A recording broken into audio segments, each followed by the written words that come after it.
আসসালামু আলাইকুম সবাইকে। আজকে আমি মাছের কোফতা রান্না করব। অনেকেই অনেকভাবে রান্না করে, আমি আমার মতো করে আজকে রান্না করব। চলুন তাহলে শুরু করা যায়। প্রথমে একটি প্যানে তেল নিয়ে আমি কয়েক টুকরো মাছ, আমি পাঙ্গাস মাছ নিয়েছি এখানে, আপনারা এখানে যে কোনো ধরনের মাছই নিতে পারেন, সেগুলো হালকা ভেজে নিয়ে সেই মাছগুলো থেকে কাটা ছাড়িয়ে মাছগুলো একটা বলে বা বাটিতে নিয়েছি।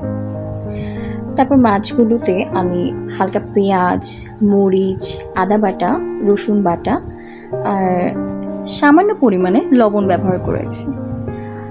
তারপর আমি এখানে বাইন্ডিংয়ের জন্য অল্প পরিমাণে ময়দা ব্যবহার করেছি। ময়দাটা ব্যবহার করার কারণ হচ্ছে আমি যে কোফতার বলটা বানাবো সেই কোফতাটা যেন ভেঙে না যায়, একটা ভালো বাইন্ডিংয়ের জন্য আমি এখানে একটু পরিমাণে ময়দা ব্যবহার করেছি। তারপর এটাকে ভালো করে মাখিয়ে একটা ডোয়ের মতো তৈরি করব। তারপর ডোর থেকে কিছু অংশ নিয়ে একটা বলের মতো করে রাউন্ড শেপ দেব। তারপর কোফতাগুলো দেখতে অনেকটা এরকম হয়েছে। এবার কোফতাগুলোকে একটু হালকা করে ভেজে নিতে হবে। কোফতাগুলো আমরা একটু লাল লাল করে ভেজে নেব, যাতে কোফতাটা দেখতেও সুন্দর লাগে এবং খেতেও ভালো লাগবে। যখন আমরা এটা তরকারি, একটা কারির মতো করব, তখন এটা দেখতেও ভালো লাগবে।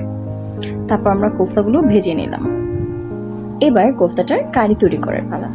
কারি তৈরির জন্য আমরা যে তেলে মাছগুলো ভেজেছিলাম সেটাতে কিছুটা পেঁয়াজ বাটা, আদা বাটা, রসুন বাটা, হলুদের গুঁড়ো, মরিচের গুঁড়ো, সাথে কিছুটা গরম মশলা দিয়ে মশলাটাকে কষিয়ে নেব। ভালো মতো কষানো হলে মশলাটাতে স্বাদ মতো লবণ দিয়ে টমেটো কেচাপ ইউজ করেছি। এখানে আমি 3 টেবিল চামচের মতো টমেটো কেচাপ ইউজ করেছি, সাথে কিছুটা বারবিকিউ সস অ্যাড করেছি। তারপর এটাকে ভালো মতো নেড়ে চেড়ে কষিয়ে নেব। এখানে চাইলে আপনারা বারবিকিউ সসটা স্কিপও করতে পারেন। তারপর স্বাদ বাড়ানোর জন্য আমি এখানে একটুখানি লেবুর রস ব্যবহার করেছি। তারপর এটাকে আবার নেড়ে চেড়ে সুন্দর মতো আমি কষিয়ে নেব।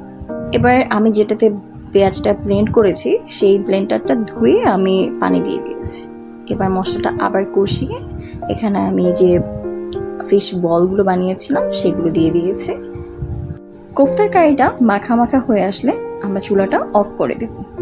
তৈরি হয়ে গেল আমাদের মাছের কোফতা। ধন্যবাদ।